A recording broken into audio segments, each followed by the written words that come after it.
वासुदेवाय। श्रीमद् भागवत महापुराण के नित्य प्रतिपठन में अभी तक हमने दसम स्कंद के 14वें अध्याय में मर्माजी द्वारा भगवान श्री कृष्ण की स्तुति के बारे में जाना। आज हम जानेंगे 15वां अध्याय, धेनुकासुर का वध, उद्धार और ग्वाल बालों को काली नाग के विष से बचाना। श्री सुखदेव जी कहते हैं, परीक्षित, जब बलराम और श्री कृष्ण ने पौगंड अवस्था में अर्थात 6ठे वर्ष में प्रवेश किया, अब उन्हें गोवे चराने की स्वीकृति मिल गई।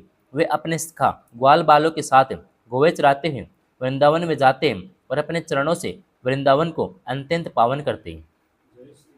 यह वन गोवों के लिए हरी हरी घास से युक्त और रंग बिरंगे पुष्पों के खान हो रहा था। आगे आगे गोवे, उनके पीछे पीछे बांसुरी बजाते हुए श्याम सुंदर तंत्रधर बलराम और फिर श्री कृष्ण के यश का गान करते हुए ग्वाल बाल। इस प्रकार विहार करने के लिए उन्होंने उस वन में प्रवेश किया।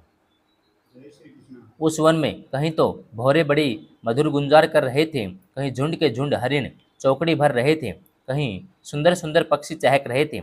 बड़े ही सुंदर सुंदर सरोवर थे, जिनका जल महात्माओं के हृदय के समान स्वच्छ और निर्मल था।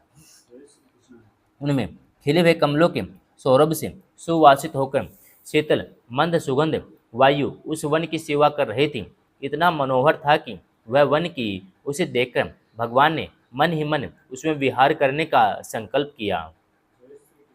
पुरुषोत्तम भगवान ने देखा कि बड़े बड़े वृक्ष फल और फूलों के भार से झुककर अपने डालियों और नूतन कोपलों की लालिमा से उनके चरणों का स्पर्श कर रहे हैं। तब उन्होंने बड़े आनंद से उस मुस्कुराते हुए से अपने बड़े भाई बलराम जी से कहा।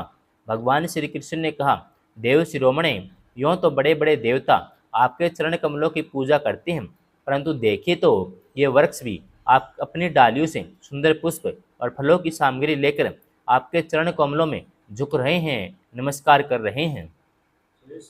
क्यों न हो, इन्होंने इसी सौभाग्य के लिए तथा अपना दर्शन और श्रवण करने वालों के अज्ञान का नाश करने के लिए ही तो वृंदावन धाम में वृक्ष योनि ग्रहण की है। इनका जीवन धन्य है। आदि पुरुष, यद्यपि आप इस वृंदावन में अपने ऐश्वर्य रूप को छिपाकर बालकों की लीला कर रहे हैं, फिर भी आपके श्रेष्ठ भक्त मुनिगण अपने इष्ट देव को पहचानकर यहाँ भी प्राय भौरों के रूप में आपके भुवन पावन यश का निरंतर गान करते हुए आपके भजन में लगे रहते हैं। वे एक क्षण के लिए भी आपको नहीं छोड़ना चाहते। भाई जी, वास्तव में आप ही स्तुति करने योग्य हैं। देखिए, आपको अपने घर आया देख ये मोर आपके दर्शनों से आनंदित होकर नाच रहे हैं। हिरनिया मृगनयनी गोपियों के समान अपनी प्रेम भरी तिरछी चितवन से आपके प्रति प्रेम प्रकट कर रही हैं, आपको प्रसन्न कर रही है। ये कोयलें अपनी मधुर कुहू कुहू ध्वनि से आपका कितना सुंदर स्वागत कर रही हैं। ये वनवासी होने पर भी धन्य हैं, क्योंकि सतपुरुषों का स्वभाव ही ऐसा होता है कि वे घर आए हुए अतिथि को अपने प्रिय से प्रिय वस्तु भेंट कर देते हैं। यहाँ की भूमि अपनी हरी हरी घास के साथ आपके चरणों का स्पर्श प्राप्त करके धन्य हो रही हैं। यहाँ के वृक्ष, लताएं, झाड़ियाँ आपकी उंगलियों का स्पर्श पाकर अपना अहोभाग्य मान रही हैं। आपकी दया भरी चितवन से नदी, पर्वत, पशु, पक्षी सब कृतार्थ हो रहे हैं। वृक्ष की गोपियाँ आपके वक्षस्थल का स्पर्श प्राप्त करके, जिसके लिए इसमें लक्ष्मी जी भी लालायित रहती हैं, धन्य धन्य हो रही हैं। श्री सुखदेव जी कहते हैं, परीक्षित, इस प्रकार परम सुंदर वृंदावन को देखकर भगवान श्री कृष्ण बहुत ही आनंदित हुए। वे अपने सखा ग्वाल बालों के साथ गोवर्धन की तराई में यमुना तट पर गौओं को चराते हुए अनेकों प्रकार की लीलाएं करने लगे। एक और ग्वाल बाल भगवान श्री कृष्ण के चरित्रों की मधुर तान छेड़े रहते थे, तो दूसरी ओर बलराम जी के साथ वनमाला पहने हुए श्री कृष्ण मत वाले भौरों की सुरीली गुनगुनाहट में अपना स्वर मिलाकर मधुर संगीत अलापने लगते हैं। कभी कभी श्री कृष्ण कूजते हुए राजहंसों के साथ स्वयं भी कूजने लगते हैं, और कभी नाचते हुए मोरों के साथ स्वयं भी ठुमक ठुमक नाचने लगते हैं, और ऐसा नाचते हैं कि मयूर को उपहासास्पद बना देते हैं। कभी मेघ के समान गंभीर वाणी से दूर गए हुए पशुओं को उनका नाम ले लेकर बड़े प्रेम से पुकारते हैं। उनके कंठ की मधुर ध्वनि सुनकर गायों और ग्वाल बालों का चित्त भी अपने वश में नहीं रहता।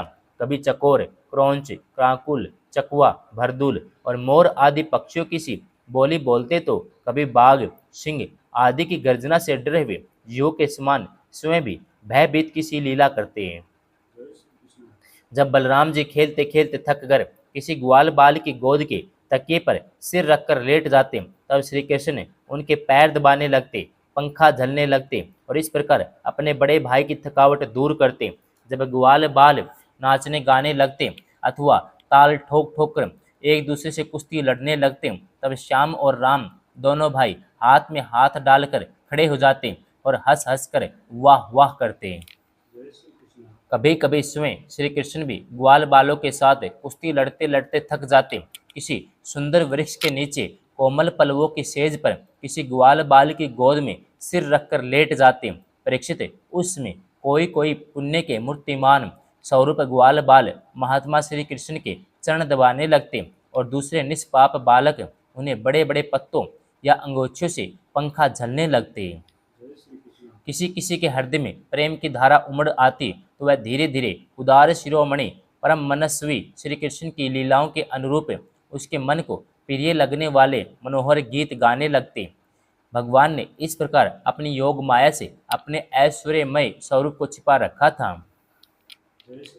वे ऐसी लीलाएं करते जो ठीक ठीक गोप बालकों की सी मालूम पड़ती। स्वयं भगवती लक्ष्मी जिनके चरण कमलों की सेवा में संलग्न रहती हैं, वे ही भगवान इन ग्रामीण बालकों के साथ बड़े प्रेम से ग्रामीण खेल खेला करते थे। परीक्षित है, ऐसा होने पर भी कभी कभी उनकी ऐश्वर्यमयी लीलाएं भी प्रकट हो जाया करती। बलराम जी और श्री कृष्ण के शिखाओं में एक प्रधान गोप बालक थे, श्री दामा। एक दिन उन्होंने था सुबल और स्तोक कृष्ण, छोटे कृष्ण आदि ग्वाल बालों ने श्याम और राम से बड़े प्रेम के साथ कहा, हम लोगों को सर्वदा सुख पहुंचाने वाले बलराम जी, आपके बाहुबल की तो कोई था ही नहीं है। हमारे मनमोहन श्री कृष्ण, दुष्टों का नष्ट कर डालना तो तुम्हारा स्वभाव ही है। यहाँ से थोड़ी ही दूर पर एक बड़ा भारी वन है, बस उसमें पात के पात ताड़ के वृक्ष भरे पड़े हैं। वहाँ बहुत से ताड़ के फल पक पक कर गिरते रहते हैं, बहुत से पहले के गिरे हुए भी हैं, परंतु वहाँ धेनुक नाम का एक दुष्ट दत्ते रहता है, उसने उन फलों पर रोक लगा रखी है।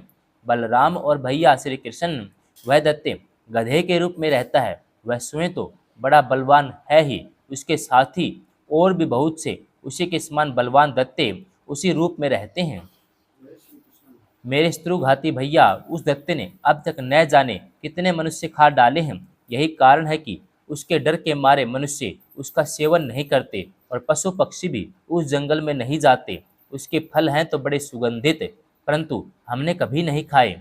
देखो ने, चारों ओर उन्हीं के मंद मंद सुगंध फैल रही है। तनिक सा ध्यान देने से उसका रस मिलने लगता है।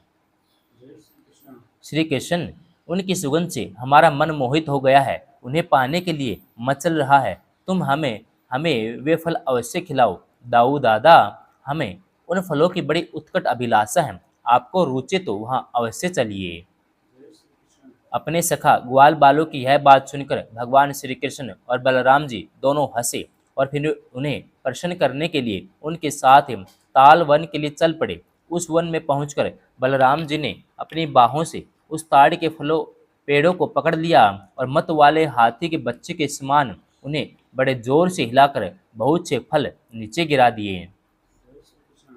जब गधे के रूप में रहने वाले दत्ते ने फलों के गिरने का शब्द सुना, तब वह पर्वतों के साथ सारी पृथ्वी को कंपाता हुआ उनकी ओर दौड़ा। वह बड़ा बलवान था। उसने बड़े वेग से बलराम जी के सामने आकर अपने पिछले पैरों से उनकी छाती में दुलाती मारी। इसके बाद वह दुष्ट बड़े जोर से रेंगता हुआ वहां से हट गया। राजन, वह गधा क्रोध में भरकर फिर रेंगता हुआ दूसरी बार बलराम जी के पास पहुंचा और उनकी ओर पीठ करके फिर बड़े क्रोध से अपने पीछे पैरों की दुलती चलाई। बलराम जी ने अपने एक ही हाथ से उसके दोनों पैर पकड़ लिए और उसे आकाश में घुमाकर एक ताड़ के पेड़ पर दे मारा। घुमाते समय ही उस गधे के प्राण पखेरु उड़ गए थे। उसके गिरने की चोट से वह महान ताड़ का वृक्ष, जिसका ऊपरी भाग बहुत विशाल था, स्वयं ही तड़तड़ाकर गिर भी पड़ा। सटे हुए दूसरे वृक्ष को भी उसने तोड़ डाला। उसने तीसरे को, तीसरे ने चौथे को, इस प्रकार एक दूसरे को गिराते हुए बहुत से ताल वृक्ष गिर पड़े। बलराम जी के लिए यह एक खेल था, परंतु उनके द्वारा फेंके हुए गधे के शरीर से चोट खा खा कर सब के सब ताड़ हिल गए। ऐसा जान पड़ा मानो सबको झंझावात ने झकझोर दिया हो। भगवान बलराम स्वयं जगदीश्वर हैं। उनमें यह सारा संसार ठीक वैसे ही ओतप्रोत है जैसे सूतों में वस्त्र। अब भला उनके लिए यह कौन आश्चर्य की बात है। उसमें धेनुकासुर के भाई बंधु अपने भाई के मारे जाने से क्रोध के मारे आग बबूला हो गए। सब के सब गधे बलराम जी और श्री कृष्ण पर बड़े वेग से टूट पड़े। राजन, उनमें जो जो पास आया उसी उसी को बलराम जी और श्री कृष्ण ने खेल खेल में पिछले पैर पकड़कर ताल वृक्षों पर दे मारा। उसमें वह भूमि ताड़ के फलों से ऐसे पट गई, टूटे हुए वृक्ष और दैत्यों के प्राणहीन शरीरों से भर गई, जैसे बादलों से आकाश ढक गया हो। उस भूमि की वैसी ही शोभा होने लगी। बलराम जी और श्री कृष्ण की यह मंगलमयी लीला देखकर देवता गण उन पर फूल बरसाने लगे और बाजे बजा बजाकर स्तुति करने लगे। जिस दिन धेनुकासुर मरा उसी दिन से लोग निडर होकर उस वन के ताल फल खाने लगे और पशु भी स्वच्छंदता के साथ घास चरने लगे। इसके बाद कमल दल लोचन भगवान श्री कृष्ण बड़े भाई बलराम जी के साथ ब्रिज में आए। उस समय उनके साथी ग्वाल बाल उनके पीछे पीछे चलते हुए उनकी स्तुति करते जाते थे। क्यों न हो, भगवान की लीलाओं का श्रवण कीर्तन ही सबसे बढ़कर पवित्र जो है। उसमें श्री कृष्ण की घुंघराली अलकों पर गौओं के खुरों से उड़ उड़कर धूलि पड़ी हुई थी। सिर पर मोर पंख का मुकुट था, बालों में सुंदर सुंदर जंगली पुष्प गुथे हुए थे। उनके नेत्र में मधुर चितवन और मुख पर मनोहर मुस्कान थी। वे मधुर मधुर मुरली बजा रहे थे, साथ ही ग्वाल बाल उनकी ललित कीर्ति का गान कर रहे थे। वंशी की ध्वनि सुनकर बहुत सी गोपियां एक साथ ही वृक्ष से बाहर निकल आई। उनकी आंखें न जाने कब से श्री कृष्ण के दर्शन के लिए तरस रही थीं। गोपियों ने अपने नेत्र रूप भरमरों से भगवान के मुखार विंद का मकरंद रस पान करके दिन भर के विरह की जलन शांत की। और भगवान ने भी उनकी लाज भरी हंसी और विनय से युक्त प्रेम भरी तिरछी चितवन का सत्कार स्वीकार करके व्रज में प्रवेश किया। उधर यशोदा मैया और रोहिणी जी का हृदय वात्सल्य सने से उमड़ रहा था। उन्होंने श्याम और राम के घर पहुंचते ही उनकी इच्छा के अनुसार था समय के अनुरूप पहले से ही सोच संजोकर रखी हुई वस्तुएं उन्हें खिलाई पिलाई और पहनाई। माताओं ने तेल उपटन आदि लगाकर स्नान कराया। इससे उनकी दिन भर घूमने फिरने की मार्ग की थकान दूर हो गई। फिर उन्होंने सुंदर वस्त्र पहनाकर दिव्य पुष्पों की माला पहनाई और चंदन लगाया। तत्पश्चात दोनों भाइयों ने माताओं का परोसा हुआ स्वादिष्ट अन्न भोजन किया। इसके बाद बड़े लाड प्यार से दुलार दुलार कर यशोदा और रोहिणी ने उन्हें सुंदर सैया पर सुलाया। राम और श्याम बड़े आराम से सो गए। भगवान श्री कृष्ण इस प्रकार वृंदावन में अनेकों लीलाएं करते एक दिन अपने सखा ग्वाल बालों के साथ यमुना जी के तट पर गए। राजन, उस दिन बलराम जी उनके साथ नहीं थे। उस समय जेठ आषाढ़ के घाम से गोएं और ग्वाल बाल अत्यंत पीड़ित हो रहे थे। प्यास से उनका कंठ सूख रहा था, इसलिए उन्होंने यमुना जी का विषैला जल पी लिया। परीक्षित होनहार के वश में उन्हें इस बात का ध्यान ही नहीं रहा था। उस विषैले जल के पीते ही सब गौएं और ग्वाल बाल प्राणहीन होकर यमुना जी के तट पर गिर पड़े। उन्हें ऐसी अवस्था में देखकर योगेश्वरों के भी ईश्वर भगवान श्री कृष्ण ने अपने अमृत बरसाने वाली दृष्टि से उन्हें जीवित कर दिया। उनके स्वामी और सर्वस्व तो एकमात्र श्री कृष्ण ही थे। परीक्षित, चेतना आने पर वे सब यमुना जी के तट पर उठ खड़े हुए और आश्चर्यचकित होकर एक दूसरे की ओर देखने लगे। राजन, अंत में उन्होंने यही निश्चय किया कि हम लोग विषैला जल पी लेने के कारण मर चुके थे, परंतु हमारे श्री कृष्ण ने अपनी अनुग्रह भरी दृष्टि से देखकर हमें फिर से जिला दिया है। ओम नमो भगवते वासुदेवाय।